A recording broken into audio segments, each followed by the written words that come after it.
Probably the most valuable thing that can be in every person is honesty. I'll be honest, sometimes I can lie somewhere, but it doesn't go that far. When I got married, my beautiful wife, and I had two equally beautiful children. And everything would have seemed fine until I found out the two children are not my children at all. And the worst thing is, each of them has different fathers. It has been suggested that there exists a delicate balance between love and hate. I once came across an online post stating that human emotions can easily shift from one extreme to another, and perhaps there is truth in that.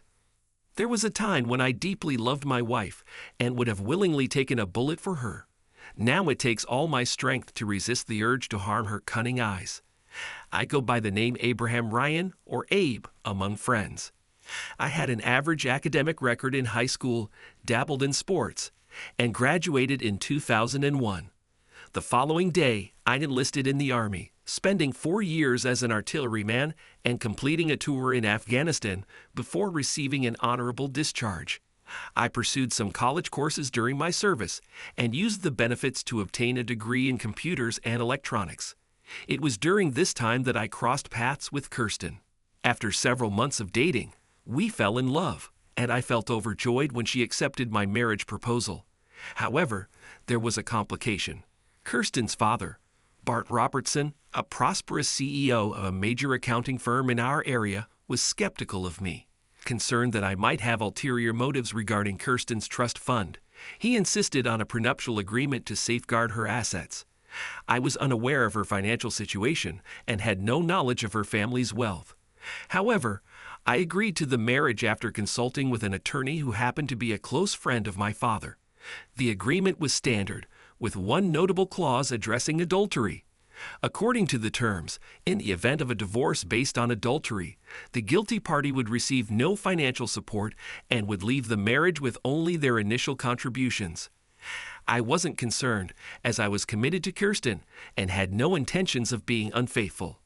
I understood that Kirsten's father was apprehensive about the possibility of me cheating on his daughter and attempting to take advantage of her substantial trust fund, a concern I later became aware of. Following college, Kirsten joined her father's company, starting from the bottom like any other recent business graduate. It seemed there were no special privileges for the boss's daughter.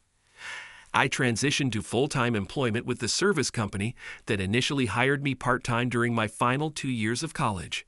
In this role as a field service representative, I was responsible for troubleshooting and repairing computers, servers, and networks. The job was rewarding, offered a competitive salary, and provided excellent benefits. Together, Kirsten and I were doing quite well. Fortunately, my work didn't require frequent travel, with occasional trips every few months for training seminars on the latest technology. Kirsten would spend several nights at her parents' place, supposedly working on a project for her father. Initially, our marriage was thriving. Both of us enjoyed our fulfilling jobs, and we were able to make a down payment on a lovely 3-bedroom starter home. I surprised Bart by declining his offer to cover the down payment. "Thanks, but no thanks," I told him. "I've been saving up for this for a long time, and I believe Kirsten and I should accomplish this on our own." While this was true, I also knew he harbored resentment towards me, and I wanted to avoid giving him any leverage over us. Before our relationship took a turn for the worse, I envisioned a lifelong partnership.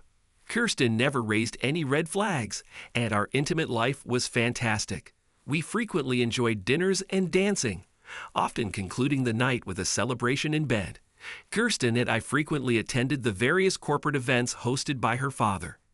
Despite feeling somewhat out of place, Kirsten would always stay close to ensure my comfort. Her father would enthusiastically highlight his daughter's professional achievements, introducing her to everyone he could. As an afterthought, he might acknowledge me as her husband, but never mentioned me by name. Little did he know that the company I worked for had installed all the servers in his company and held an ongoing contract for various network and IT services. After a year on the job, I became a key contact for the contractors collaborating with his company's tech department. This connection led me to visit occasionally to oversee things, allowing me to build relationships with several people at Kirsten's workplace, which would prove useful later on. Our first child, John, arrived almost a year into our marriage. I'll always remember my mother's reaction. While she expressed joy that the child was healthy, a subtle frown appeared as she scrutinized him. Though she didn't voice her concerns, I stored this observation in the back of my mind. Over a year later, our daughter, Kelsey, was born. Kirsten faced difficulties during delivery and opted for a tubal ligation. We had discussed this decision beforehand, agreeing that we had contributed enough to the continuation of the human race. My mother's reaction mirrored her response to John's birth. It took several months before my mother expressed her worries to me. "Abe, I hope I'm completely mistaken, but I'm not entirely convinced that the children are yours," she confessed. "What?" I inquired. "Call it a mother's intuition, but I truly believe it's necessary to have the kids undergo testing just to be sure," she suggested. Trusting my mother and aware that she wouldn't bring up such concerns without a valid reason, I decided to seriously consider her advice.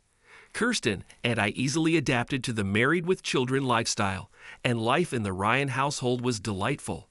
When people asked how we were doing, we would say, "Living the dream." I temporarily set aside my mother's worries, convinced that Kirsten wouldn't betray our relationship, right? Everything was going smoothly until around 4 or 5 months ago. That's when Kirsten informed me that her father had brought in a manager from New York and was considering appointing her as his personal assistant, or PA. According to Kirsten, this would entail working longer hours and possibly traveling to meet clients across the country or even globally. Curious about the potential impact, I asked her one night, "How often would you have to travel?" "I don't know. Maybe a couple of times a month," she replied. "And for how long?" I inquired. She shrugged, not certain. The previous manager in that role would sometimes be away for as long as a week or even more. "A week?" I exclaimed, "or more. That's going to be challenging for the kids, not to mention us." "Don't worry," she reassured me. "I'm just one of 3 people being considered. I doubt I'll get the job. But if I do, it would mean a significant increase in salary for me, which translates to more savings for retirement and the kids' college fund. We have some time to adapt, though. They won't be making any final decisions for a couple of months.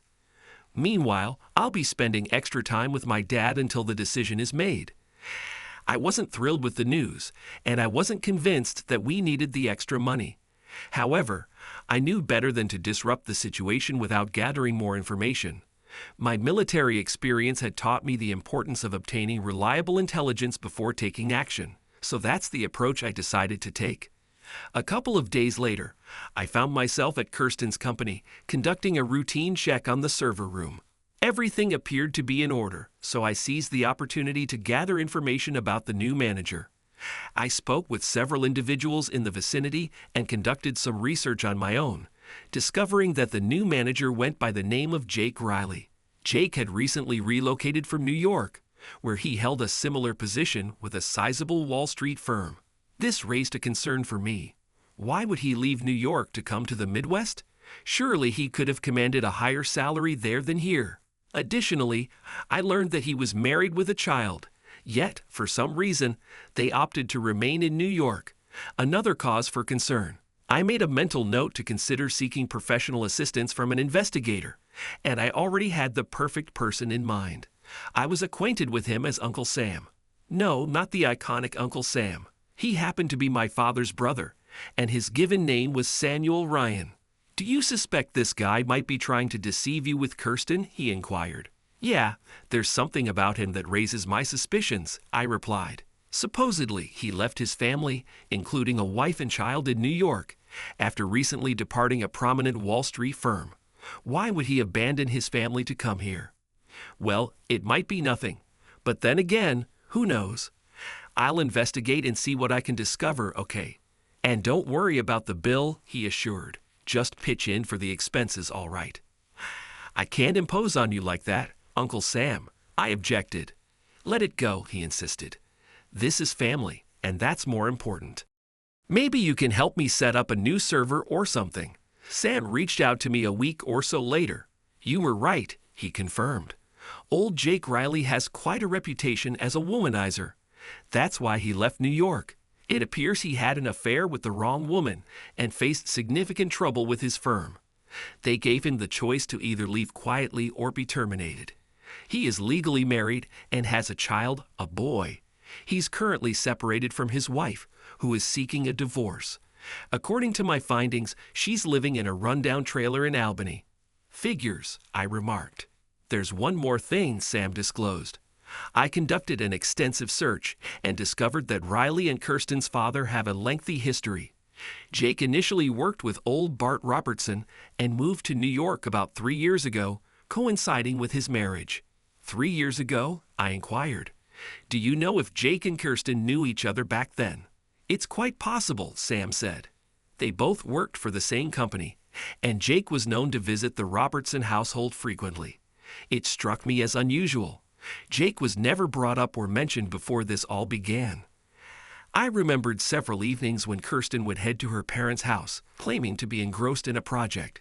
I also recalled the times she spent the night, insisting it was a crucial project for the company. There's another piece to this puzzle, Sam revealed. I conducted a thorough background check on him and found his birth certificate. Care to guess who was listed as his father? I have no idea, I replied. Bartholomew Robertson, he stated. What? I exclaimed. You mean Kirsten's father? There could be another Bartholomew Robertson, but it certainly seems that way, he said. I felt a sinking sensation about all this, but kept my thoughts to myself until I gathered more information. Do you want me to initiate a comprehensive investigation? Sam inquired. Yeah, I affirmed, and I'll compensate you for your efforts. I phoned Mabel, Kirsten's mother, and inquired about the possibility of visiting. Mabel and I had always had a good relationship, and I held her in high regard. Of course, she replied, Bart's currently not here, but you can reach him at his office. I'm not interested in talking to Bart, I responded. However, I do have a significant favor to ask you. All right, she agreed. I grabbed a couple of baggies, drove to their mansion, and met her at the entrance. What's going on, Abe? She inquired. Something seems amiss. I can sense it. Yes, there is, I admitted. Tell me, Mabel, does Jake stay overnight here? Yes, Mabel confirmed. He's staying until his condo is ready. Why do you ask? I explained my concerns, and Mabel directed me to the suite where Jake slept. Since it had its own bathroom, I quickly obtained what I needed, a couple of hairs with the follicle attached. I placed them in one baggie and labeled it Jake. By the way, Mabel, I added, does Kirsten spend time with Jake here? Well, they've known each other for a while, so I assume they do. Do you think they're involved romantically? She inquired. I don't know, but I plan to find out. One more thing, Mabel, I continued. How close is Bart to Kirsten? They've always been very close, she revealed. She's somewhat of a daddy's girl and always has been. Why do you ask? I need to confirm something, I explained. Can you show me where Bart showers? Sure, Mabel agreed. Follow me. We entered Bart's dressing area, and I discovered a couple more hairs with the follicle attached. Bingo. I bagged them and labeled the bag Bart. What's happening? Mabel pressed. Really? Mabel, I don't want to say anything until I have evidence. I'll update you on what I discover, and please, don't share this with anyone. I won't, Abe, she assured. Just be extremely cautious. Bart can be quite vindictive. I followed my mother's advice and decided to conduct a DNA test on the children, including samples from myself, Bart, and Jake. Spending the entire $500, I received the results within 2 days. Shockingly, the test revealed that neither of the children was biologically mine. Jake turned out to be John's father, while Bart was Kelsey's father. Additionally, the test confirmed that Bart was Jake's father, implying an unsettling level of incest. Not only did Kirsten betray our marriage by cheating, but she also violated the prenuptial agreement. Enraged by this revelation, I happened to be at Kirsten's workplace that afternoon when Nancy Albertson, Bart's secretary, approached me. Mr. Ryan, she said, Mr. Robertson would like to see you. Equipped with my digital recorder for meetings, I activated it, placed it in my pocket, and followed her to a conference room on a higher floor. Upon entering, I faced Bart, a recognizable Superior Court judge, several executives, Jake, and a person I presumed to be Bart's attorney. Two of Bart's security personnel stood on either side of me. Bart invited me to take a seat, and I noticed a glass of what seemed like whiskey already placed at my designated spot on the table. "Please," Bart urged, "join me in a drink, will you?" Politely declining, I explained, "No, thank you. I'm still on the clock, and I only drink with family and friends. I'll stand if you don't mind." My response garnered smiles from the room, as it was unusual for anyone to speak so assertively to Bart Robertson. His tone shifted as he unfolded a paper and placed it in front of me. "Have it your way, Ryan," he said. Concerned, I inquired, "Look, if there's an issue with billing, you can take it up with our accounts receivable. I don't handle billing." Bart dismissed the notion, stating, "This has nothing to do with billing." "Okay," I replied, "so what is this?" Bart insisted, "I want you to sign this right now. You don't need to read it. Just sign it so the judge here can put his signature on it and make it official." Curious, I inquired, "What is it?" "Call it a postnuptial agreement that precedes the prenuptial you signed earlier," Bart replied. "Just sign it and we'll be done." I pressed further, "Has Kirsten signed this?" "Yes, she has," Bart confirmed. "Interesting she never discussed it with me," I remarked, placing the folded document in my briefcase without looking at it. "She doesn't need to discuss it with you," Bart asserted. "I'll have my attorney look it over, and if he agrees that it's in my best interest, I'll sign." "And not before," I declared. I didn't actually have an attorney, but Bart was unaware of that fact. His face turned red as he jumped out of his chair. "God damn it, boy," he growled. "You will sign this paper right fucking now." "Or what?" I challenged. "You'll have your goons beat me in front of your executives and a superior court judge? Or maybe have one of them put a bullet in my head? You'd better sign it, or it won't go well with you, boy," he warned. I looked at the judge, who seemed to have an amused look on his face. "Tell me, Your Honor, is it just me, or does that sound like a threat?" I asked. The judge nodded his head. "I suppose it certainly could be seen as a threat," he admitted.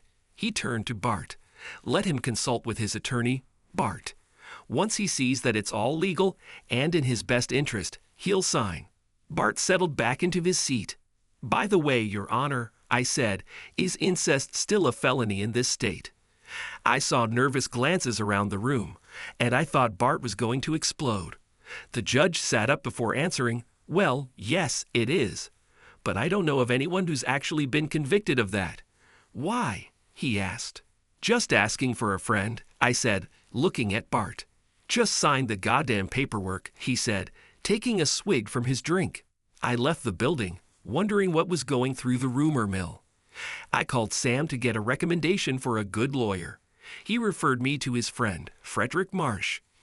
I called and got an appointment to see him the next morning. The following morning, I presented my case and shared the test results with him. I also showed him the post-nuptial agreement Bart had handed me. After taking the time to read it the previous night, I was furious. It was hard for me to believe that Kirsten would betray me in this way. Fred, as he preferred to be addressed, examined the agreement Bart had provided. "Have you looked at this?" he inquired. "Yes, I have," I replied. "Unless I've lost my mind, it states that I agree to willingly accept the role of a cuckold and forfeit my rights as a husband." "You're not losing your mind," he assured me. "It clearly states that you consent to your wife engaging in extramarital affairs, relinquishing any rights to consummate your relationship. Additionally, you're obligated to provide financial and parental support for the 2 children, whom we now know aren't biologically yours. The only compensation mentioned is a $1,000 monthly stipend for their support. Other than that, you'd be in a precarious situation. It also stipulates that you would surrender 80% of your salary and retirement in the event of a divorce. You'd be required to pay alimony and child support. In essence, you'd be reduced to nothing more than a live-in caretaker for the children. That can't be legal," I protested. "While it's not entirely illegal, it's undeniably outrageous. I can't imagine any court endorsing this. Plus, you'd have to be deemed mentally unfit to agree to such terms," he remarked. "What about their incestuous relationship?" I inquired. Fred confirmed to me that engaging in incest between adults in this state is considered a felony, carrying a potential punishment of up to 25 years in prison. Despite my reluctance to raise two young children who were not biologically mine and my hesitation to bear any financial responsibilities, I cherished the kids and desired to maintain a presence in their lives. My sole objective was to terminate this fraudulent marriage. Fred assured me that he would prepare the necessary divorce paperwork, citing adultery as grounds, leveraging the prenuptial agreement. Given the circumstances, Fred suggested that I pursue custody and let Kirsten fight for them if she truly wanted to. We agreed to postpone the legal proceedings until we knew whether Kirsten secured the new job. The atmosphere at home grew chilly in the following weeks. Kirsten reacted strongly when I brought up the post-nuptial agreement. "What is this?" I questioned her. "Do you really expect me to agree to something like this?" "It's not a big deal," she replied. "It's just something my dad wants you to sign." "Did you read it before signing?" I inquired. "Of course I did," she affirmed. "So you want me to endure a loveless, sexless marriage while you pursue other relationships? Meanwhile, I'm expected to take care of your kids." "This can't be serious," I retorted. "I am serious, Abe," she insisted. "I love my job, and I won't quit. I love you, and you'll be provided for. So why does it matter?" "Provided for?" I questioned. "I don't want to be taken care of. I want my wife back. I want a family of my own. I won't be trapped in a sexless marriage, serving as nothing more than your live-in nanny." I tore up the paperwork and tossed the shreds on the floor. "Return that to your dad and let him know he can kiss my ass." "Kirsten, can you share with me how long you've been connected with Jake?" Her eyes widened.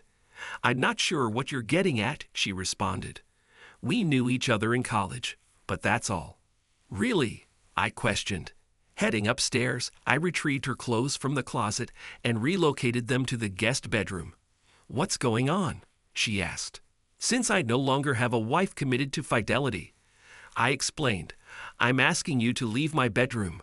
I encountered Kirsten infrequently over the following 2 weeks. She mostly stayed at her parents' house, likely involved with Jake. Sam managed to capture photo and video evidence of their intimate encounters at a motel on the outskirts of town. I reviewed the evidence before passing it on to Fred. "Just think," Jake told Kirsten, "soon we'll be able to do this as much as we want. And when your dad joins us in New York, we'll have a great time." "Yes, and I don't even have to worry about getting pregnant with you guys again," she said. Jake laughed. It was around this time that Bart appeared on the video. Kirsten kissed him hard. "It's a pity that your husband has to be so stubborn," he said. "However, everything is fine. Once we're in New York, they'll be taken care of forever. Jake and I will arrange everything exactly the way you want, honey. Abe, the children and his parents will suddenly go missing. Abe's house and his parents' house will mysteriously burn down after they are all shot. Their bodies will be cremated and scattered throughout the countryside. No one will find them. We'll declare them dead, and then you'll have Abe's insurance, home insurance, and no problems with the kids. Until then, we will lie low and give them no reason to suspect us." "What about Mom?" Kirsten asked. "What's wrong with her? She's too scared and stupid to do anything about it." "Don't worry about her, dear," Bart said. "I can't wait," she said, caressing her father's manhood. "Now take me." By this point, I was boiling with anger. Not only had my supposedly loving wife betrayed me with her father and her boyfriend half-brother, but they were also conspiring to have us killed. Fred assured me that the authorities had been notified and actions were underway to bring them all to justice. Finally, Kirsten dropped by the house briefly to share her news. "I got the job," she announced, smiling. "Congratulations," I responded, attempting to wear a cheerful expression. She embraced me and gave me a kiss. "Don't worry, darling," she reassured. "I won't let the job affect us, I promise. By the way, Dad is hosting a party to formally introduce Jake to the company and announce my promotion. And yes, you're invited. Even though he's not pleased, you declined to sign his agreement." "When is the party?" I inquired. "Tomorrow night," she informed me, "so make sure your suit is clean, okay?" Once again, I contacted Fred to update him on the situation, and he assured me that law enforcement officers would be present at the event. After dressing up, we headed to the party after leaving the kids at my parents' house. I opted for my usual suit for such occasions, while Kirsten wore a knee-length dress that highlighted her curves tastefully. Even in worn-out blue jeans, she would still look incredibly appealing. "Make sure to behave yourself," she reminded me before entering the venue. Inside, people were engaged in small talk. Kirsten went to greet her father and Jake. "Care to buy a drink for an old lady?" I turned to find Kirsten's mother, Mabel. "Abe, you're a decent man," she acknowledged.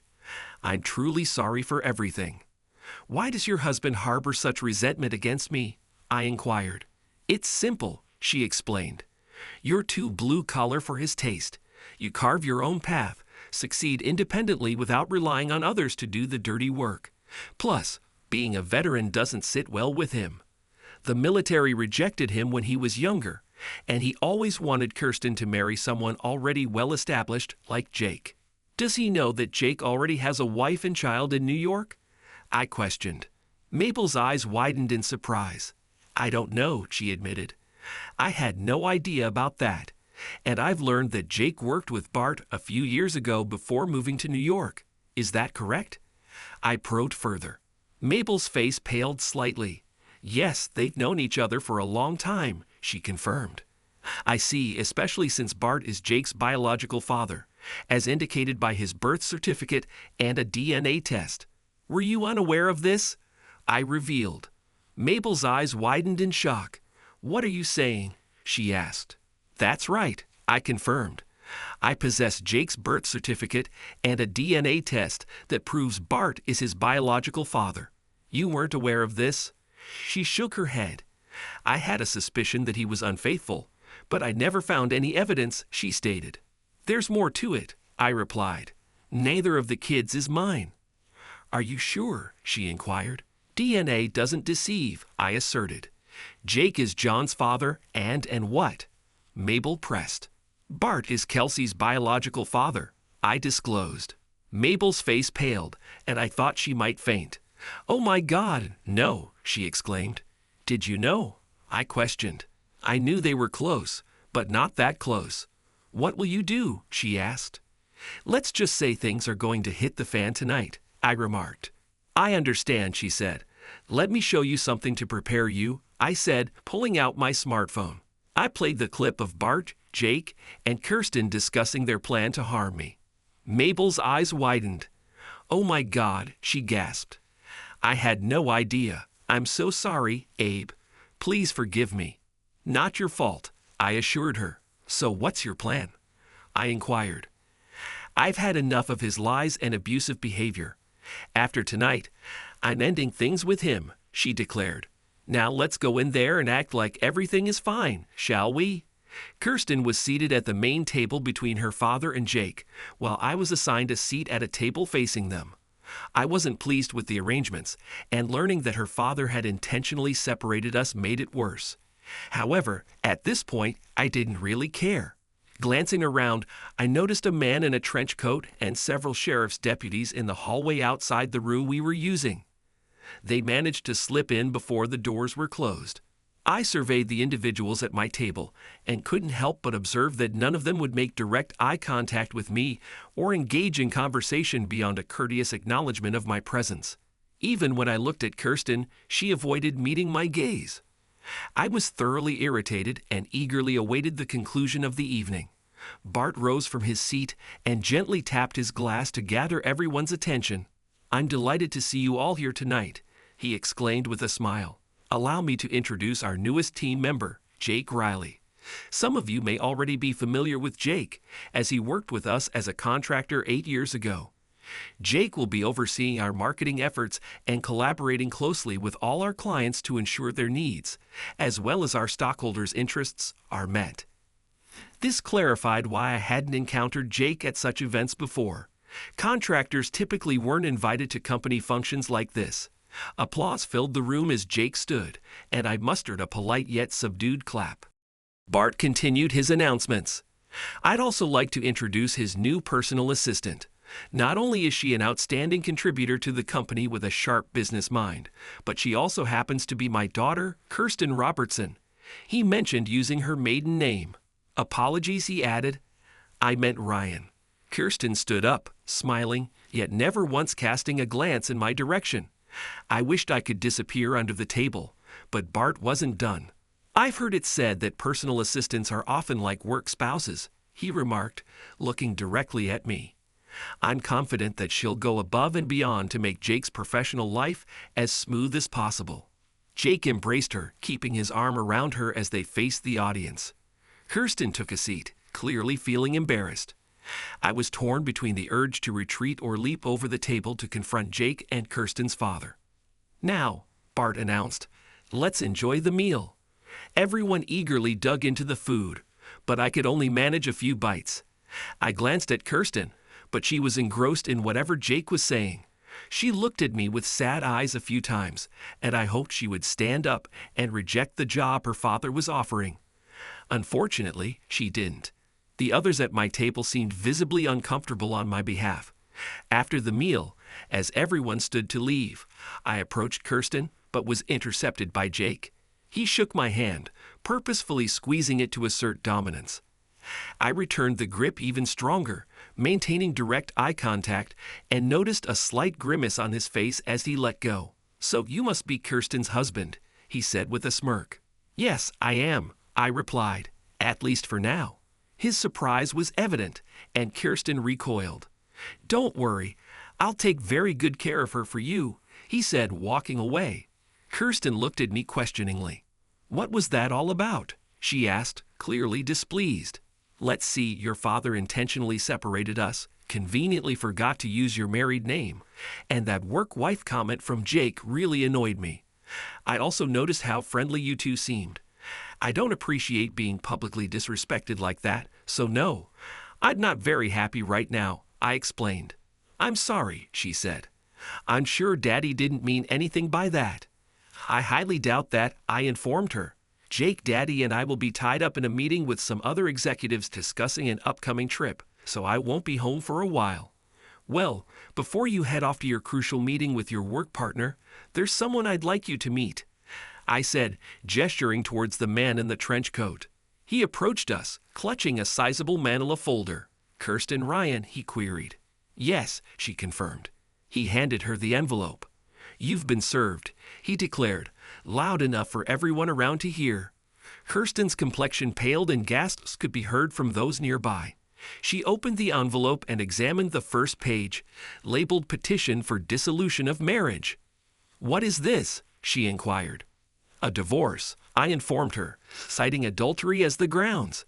I've also included DNA test results, confirming that Jake is John's biological father, and your father is Kelsey's sperm donor. It turns out Kelsey is your half-sister. Oh, and by the way, Bart happens to be Jake's biological father. I've invoked the prenuptial agreement you signed at your father's insistence, and you'll also notice there's a restraining order mandating that you, your father, or any of your representatives, including Jake, stay at least 500 feet away from me, the children, my family, or the house. If you need to arrange a time to collect your belongings, contact my attorney. I don't want a divorce, she protested, tears welling up in her eyes. I desire a trustworthy and honest partner, not one who cheats, lies, and schemes, I conveyed. By the way, I recommend you sign those documents promptly. You won't appreciate the consequences if you choose to contest it.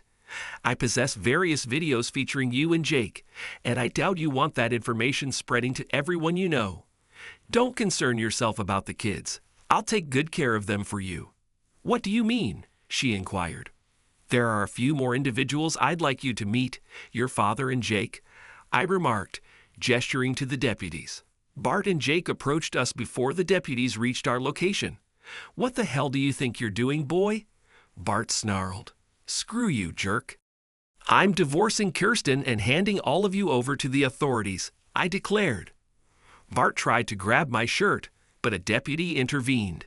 Bart Robertson, you're under arrest for incest and conspiracy to commit murder, he announced, eliciting audible gasps from others in the room. 2 additional deputies apprehended Jake and placed him in handcuffs. "Kirsten, you can't mean all this," she pleaded. "I love you." "Nonsense, you deceitful woman," I retorted. 2 more deputies detained her, reciting her Miranda rights. Bart went into a rage, his eyes bulging. "I'm going to kill you, you damn son of a bitch," he screamed as officers dragged him away. A news reporter with a camera was just a few feet away, capturing the entire incident. Mabel approached Bart and delivered a kick to his groin. "Too foolish am I," she yelled. "Screw you, jerk. I'll show you foolish. Consider yourself divorced, you disgusting, incestuous piece of garbage."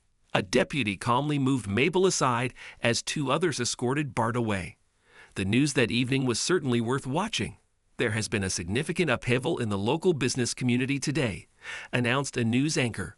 Businessman Bart Robertson, accompanied by his daughter and a man identified as his son, was apprehended this evening on charges related to conspiracy for murder and incest during an event meant to unveil the hiring of a new executive. The broadcast then transitioned to footage of the arrest, capturing a visibly angered Bart making threats as deputies attempted to escort him away. The scene unfolded further, with Mabel delivering a kick to his groin. "The authorities are currently investigating the allegations," the news anchor reported. The supposed victim of this plot, the husband of Robertson's daughter, informed Eyewitness News that he has initiated divorce proceedings and is seeking custody of their 2 children, despite DNA evidence indicating he is not the biological father. Stay tuned for further updates. Feeling drained from the evening's unfolding events, I turned off the television and settled into my recliner. The trio of conspirators were detained without bail, as the judge deemed them a potential flight risk.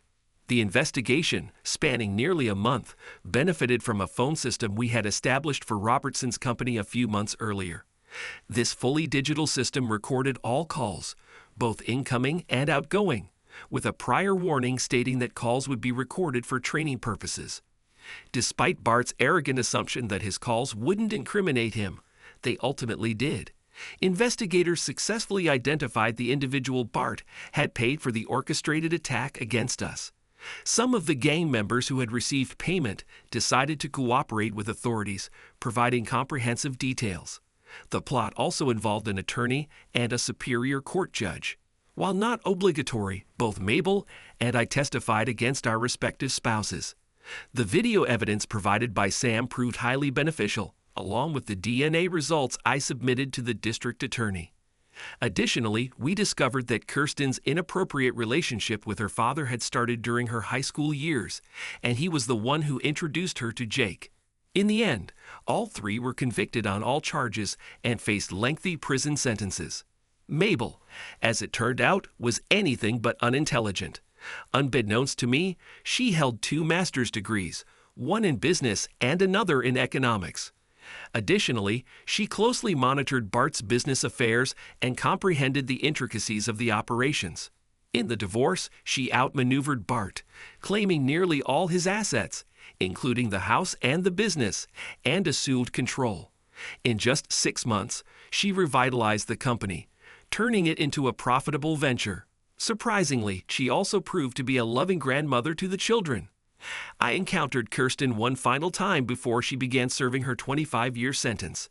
"I signed the divorce papers," she declared, pushing the folder toward me. After confirming all the signatures, I questioned her. "Why?" I inquired. "I thought we were deeply in love and planning to spend our lives together." "I don't know," she admitted. "Dad has always been my first love. I thought I could move past that, but apparently not." "But why harm us? Why harm your own children?" I pressed.